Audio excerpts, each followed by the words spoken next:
su anuencia, señor presidente, para que me proyecte una presentación en PowerPoint. Gracias. Proceda, por favor. Señor presidente, colegas asambleístas, la noche de hoy, en representación de la Comisión de Derechos de los Trabajadores y la Seguridad Social, tengo el encargo de ser ponente de este proyecto de ley orgánica reformatoria a la Ley Orgánica del Servicio Público para la protección del empleo y la garantía de estabilidad en el sector público. Siguiente, por favor.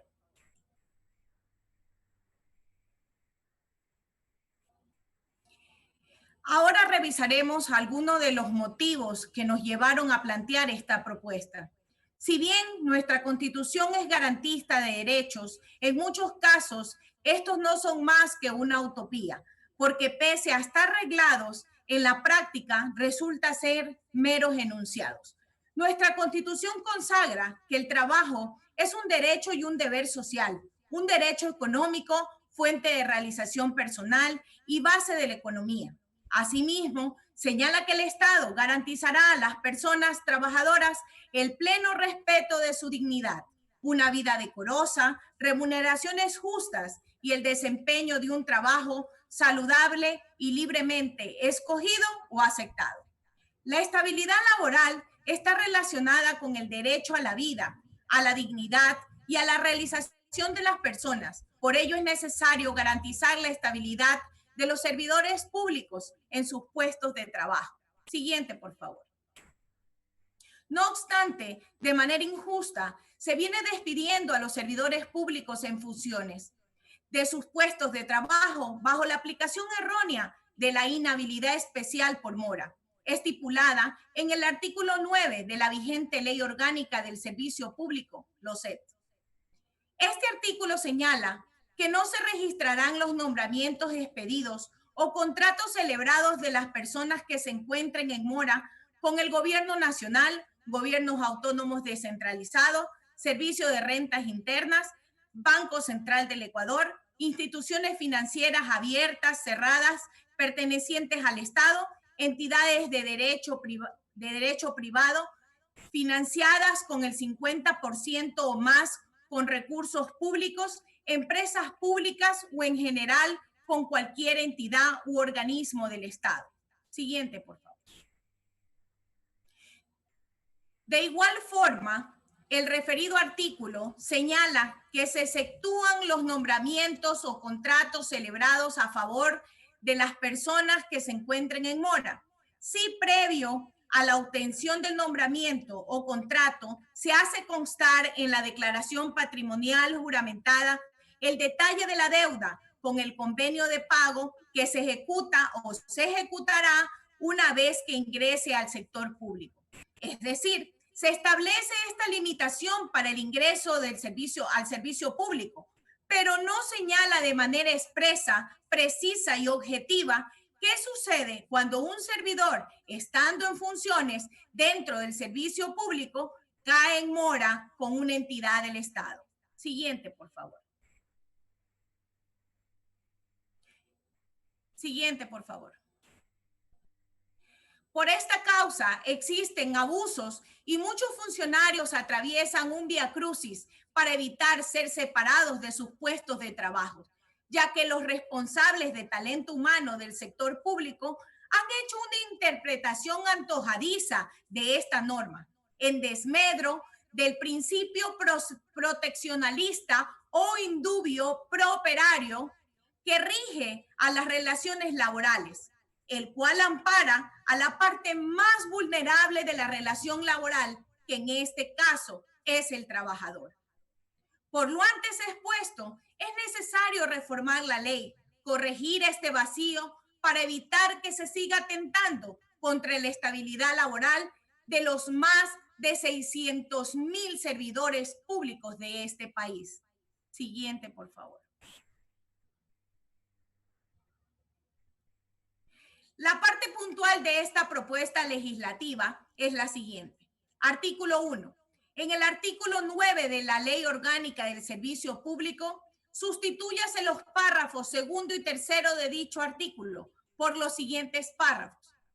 Se exceptuarán los nombramientos expedidos o contratos celebrados a favor de personas que se encuentren en mora si, previo a la obtención del nombramiento o contrato, se hace constar en la declaración patrimonial juramentada el detalle de la deuda con el detalle del convenio de pago suscrito que se ejecuta o se ejecutará una vez que se ingrese al sector público.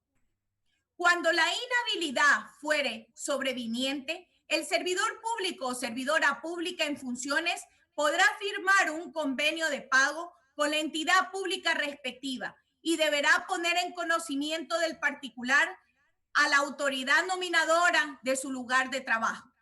En aquellos casos donde el servidor público en funciones tenga obligaciones pendientes de pago con las empresas o entidades descritas de este artículo y desde el último pago realizado en los plazos acordados entre deudor y acreedor, dicha mora no supere un año. No podrá exigirse la terminación de la relación laboral aduciendo la existencia de la inhabilidad especial por mora. Siguiente, por favor. Entre las disposiciones transitorias de esta propuesta, se señala que el Ministerio de Trabajo, en un plazo de 45 días, debe realizar las reformas a todos los acuerdos e instructivos que hayan sido emitidos y que puedan atentar a la plena vigencia de esta ley. Señor presidente, compañeros asambleístas, en el tratamiento de este proyecto de ley, la Comisión de Derechos de los Trabajadores y la Seguridad Social recogió los aportes de algunos actores involucrados en este tema. Al respecto, quisiera compartir con ustedes los siguientes criterios. Escuchemos el criterio del exministro de Trabajo, Luis Arturo Poveda. Si le damos play al video, por favor. En primer lugar, quiero aplaudir y apreciar mucho el proyecto de ley reformatoria a la Ley Orgánica del Servicio Público, a la asambleísta que ha presentado este proyecto, Rina Capaín. ¿Y por qué digo esto? Porque este proyecto se basa en la estabilidad laboral del servidor público y en la protección del empleo. Busca precautelar el trabajo de los servidores públicos que en el ejercicio de sus funciones se encuentren en mora con las instituciones del Estado. Y además es necesario indicar que se pretende aplicar el principio de progresividad de los derechos de los servidores orientados a favorecer las condiciones de trabajo. Que este proyecto se garantiza la estabilidad laboral, evitando así que los servidores públicos pasen a un verdadero viacrucis para evitar ser removidos de su puesto de trabajo, estableciendo parámetros adecuados. Siguiente, por favor. Ahora el criterio del viceministro de Servicio Público, Edwin Sánchez. Es una propuesta de ley importante porque busca generar o mantener la estabilidad de los servidores públicos. En ese camino es necesario señalar que al proponer que se reforme el artículo 9 de la Ley Orgánica del Servicio Público que regula las inhabilidades especiales para esto, es necesaria esta reforma. Queremos decir que desde el Ministerio del Trabajo cumple los requisitos técnicos de esta reforma propuesta por la asambleísta Campaín, cumple los requisitos técnicos en virtud de que es necesario que exista una claridad cuando el servidor público, ya estando en funciones, adquiere una deuda con el Estado. Tomemos en cuenta que actualmente el artículo 9 de la LOCEP lo que regula es el tema del registro de los contratos y de los nombramientos. Es necesario que exista una claridad en el marco de la ley en donde se especifique o se hable respecto de qué pasa cuando los servidores públicos ya en ejercicio de sus funciones adquieren deudas con el Estado y, como decía el ministro del Trabajo, no se encuentren en problemas por absorber estas deudas. Entonces cumple los requisitos técnicos planteados desde el asambleísta Campaín. Siguiente, por favor. Finalmente, el criterio del presidente de la Federación Nacional de Servidores Públicos del Ecuador, Iván Bastidas.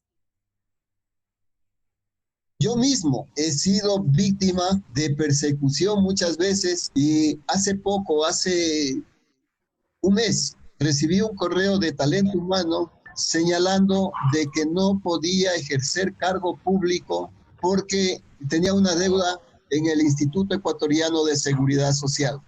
En mi condición de presidente de la Confederación Nacional de Servidores Públicos del Ecuador, en este proceso de cambios de tesoreros y todo lo demás, se había descuidado el pago al IES. Había una mora patronal de 2 meses. Allí es donde que yo aplaudo la gestión de ciertas entidades que por 2 meses enseguida ya salí inhabilitado para ejercer un cargo público. No pasa lo mismo con las personas que están morosas, con las empresas que deben al servicio de rentas internas y varias cosas más. Yo pienso que en este contexto, la asambleísta Rina Campaín lo que ha hecho es ha recogido la preocupación de los servidores públicos que muchas veces, sin querer descuidarse de sus obligaciones, ha caído en mora por 1 o 2 meses, y considero nosotros como Confederación Nacional de Servidores Públicos apoyamos en todo su contexto el proyecto presentado por la asambleísta Rina Campaín. Señor presidente, colegas asambleístas, durante los últimos años se ha estigmatizado al servidor público, mostrándolo ante la sociedad como privilegiado de derechos, lo cual no es cierto. La realidad nos muestra que los servidores públicos también están siendo despedidos bajo la figura de inhabilidad por mora, sin previamente valorar sus condiciones de precariedad económica, estado de necesidad o circunstancias excepcionales. Dichas desvinculaciones se realizan en muchos casos por valores irrisorios e insignificantes y sin el respeto del derecho al debido proceso. Al respecto, es importante considerar que la actual crisis económica ha provocado la reducción de la jornada laboral y con ello la reducción de los salarios. A esto se suma el retraso en los pagos de los sueldos de los servidores públicos, lo que desemboca en el retraso también en el pago de sus responsabilidades. Como vemos, la difícil situación que atraviesa el país conlleva a que el mismo Estado incumpla con el principio de impostergabilidad del pago de remuneraciones. Debemos considerar además que las personas que caen en mora están obligadas a pagar multas, intereses, costas judiciales, honorarios profesionales y para el caso de servicios públicos están sujetas a cortes del mismo, etcétera. Y encima de esto son revictimizadas al ser sancionados con la pérdida de sus puestos de trabajo. Cuando la mora con las diferentes entidades del Estado bien puede subsanarse a través de otras esferas del derecho, como en el ámbito civil y mercantil. La Organización Internacional del Trabajo, en referencia a la permanencia en el empleo, sugiere la eliminación de normas discriminatorias que sancionen la terminación de la relación laboral por causas ajenas a la conducta del trabajador en la entidad donde labora. Por ello, consideramos que cualquier medida que menoscabe la estabilidad en el empleo atenta al desarrollo del país, puesto que el factor clave para escapar de la pobreza es tener un trabajo. En consecuencia, es necesario desarrollar normas claras que impidan al máximo la discrecionalidad de los operadores de justicia, factor que en muchos casos conlleva al cometimiento de actos de corrupción. Para concluir, quiero dejar constancia de mi agradecimiento a todos los miembros de la Comisión de Derechos de los Trabajadores y la Seguridad Social, a los servidores públicos y autoridades del ramo, así como a los profesionales expertos en el tema, quienes con sus aportes han fortalecido esta propuesta. Continuando con el proceso de construcción de esta norma, hoy presentamos ante este pleno. Estamos abiertos a las valiosas sugerencias u observaciones de los colegas asambleístas. Está en nuestras manos evitar que se sigan cometiendo injusticias con los servidores públicos y aportar a garantizar su estabilidad laboral. Muchísimas gracias, colegas asambleístas.